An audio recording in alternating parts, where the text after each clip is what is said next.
مباراة الزمالك وبيراميدز في نصف نهائي كاس مصر شبه مباراة الزمالك والاهلي في السوبر الافريقي. تعالوا كده معايا كده في مباراة الاهلي في السوبر الافريقي. الاهلي سجل، الزمالك اتعادل، ضربات جزاء، الزمالك بطل السوبر الافريقي. مباراة بيراميدز، بيراميدز سجل، الزمالك اتعادل، ضربات جزاء، الزمالك الى نهائي السوبر المصري. في المباراتين اتحسب على الزمالك ضربة جزاء في الوقت الاصلي. في مباراة الاهلي اتحسب على نادي الزمالك ضربة جزاء ووسام سجلها. في مباراة بيراميدز اتحسب على نادي الزمالك ضربة جزاء، لكن الحمد لله رمضان صبحي ضيعها.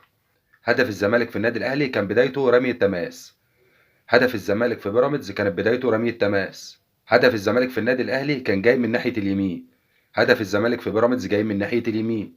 ضربة الجزاء اللي ضيعها وسام ابو علي كانت على يمين محمد عواد في القائم.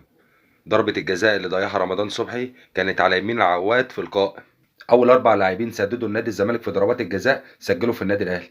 هم نفس اول اربع لاعبين اللي سددوا قدام بيراميدز وسجلوا برضك في بيراميدز. عبد الله السعيد سجل في الشناوي الاهلي والشناوي بيراميدز في نفس الزاويه على يمين الحارس.